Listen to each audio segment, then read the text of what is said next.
All right, so the book I chose is Moustache, and it's by Margie Palatini, and this is one of my absolute favorite books.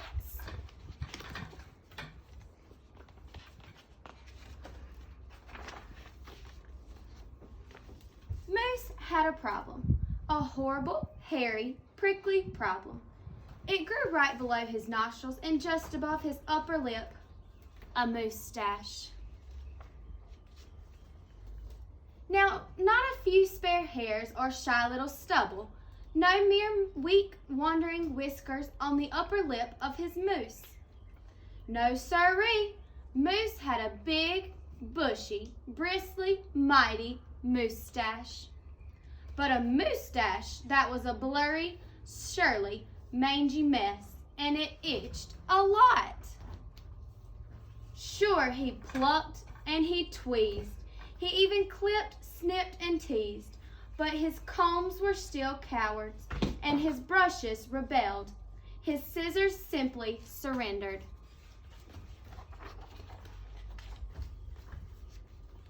Moose was in a fizzy tizzy.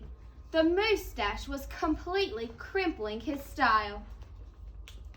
He was a great hoofer, but he could barely bop and hip-hop with the moustache going flip-flop.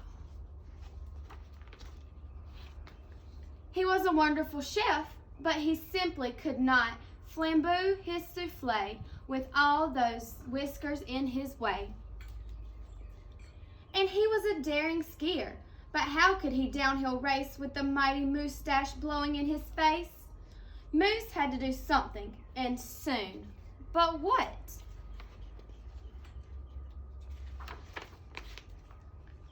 After days and days of much serious thought, Moose got an idea.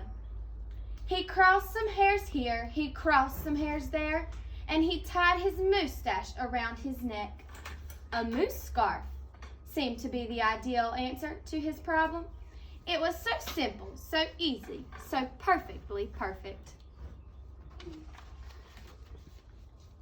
But then, his moustache got knotted and mangled and horribly tangled, and those hundreds of hairs still prickled and tickled.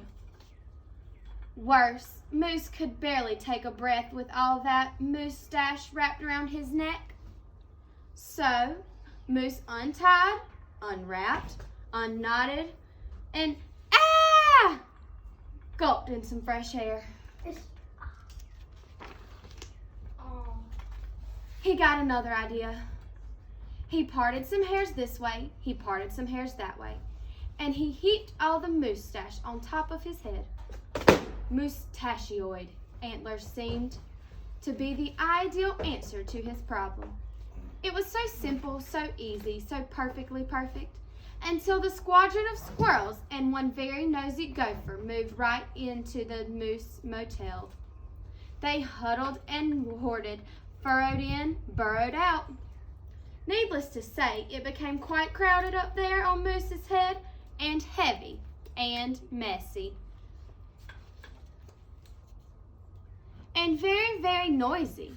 The squirrely chitting and chatting, squeals and squawks woke Moose every morning before the crack of dawn, and that gopher was giving the moose one hairy headache. Moose needed to sleep. He needed to rest. He needed his privacy. Moustachioid antlers, nuts, said Moose. So he unparted and unplowed, untwisted and untwined, and said adios to the hairy horns. But now what? What? The miserable moose took hold of a hunk of hair, and he wrestled it, then roped it, and tethered and tied and tamed. A moose tail. Now that was so simple, that was so easy, that was not so perfectly perfect. Talk about a dizzy do. Moose didn't know if he was coming or going, backwards, forwards, this way, that. He didn't know which end was which. Moose had a bell on the tail. And so he thought, and thought, and thought some more. But no other idea was a worthy winner. Braids were a bother, A moustache sweater? Too sweltering. Net? Not. Poor Moose. His problem was truly terrible, unbearable, just downright sad. He felt so alone, he didn't know what else to do. Then, call it fate, call it destiny, it was probably dumb luck. But one day, Moose tripped on his moustache and just had no time to duck. Oomph. Pardon me, they both said as they bumped. Then they blinked, and they stared, and their hearts went thump-a-thump. She was a moose, with a bouffant so boyish, outrageous, well, it was just plain old big. Hair after hair piled higher than high, a skyscraping dew of glorious curls, a tower of swirling twists and twirls. She was simply splendid, stupendous, absolutely superb. Of course, Moose had to ask how she did what she did to get such a do. Miss Moose winked and then whispered, just a little glue. So, she helped he fearlessly plunge a hoof into a fat pot of white, gooey goop, and carefully, oh so carefully, they glopped, and they plopped, and they pasted and they pressed, they coaxed and curled every truly unruly, wayward whisker. Around and around they tweaked and twirled those horrible hairs until Moose's once mangy mess was now a wondrous winding wave of marvelous moustache. Moose gazed in the mirror and smiled, a broad, moosey smile. He was so happy, so glad, just giddy with glee. He looked dashing and handsome. Moose gushed, "Is that really me?" He got his mustache pulled? With not a care for the one hair, the moose paired biggity and bopped. They skied downhill, even uphill, and their cooking was hot, hot, hot. So of course it wasn't long after that Moose and his moustache and his beautiful bride fox-trotted and tangoed and waltzed down the aisle. Good hair days, bad hair days, they vowed to love and to cherish.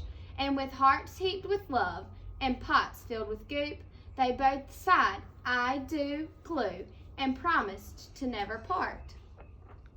They got married? It was so simple, so easy, so perfectly perfect. And it stuck. I would use moustache as a way to teach figurative language in a classroom because there were plenty of metaphors and similes. There was a lot of alliteration and personification with the moose and the moustache, and I think that would be a fun way to teach little kids about all of the types of figurative language authors use.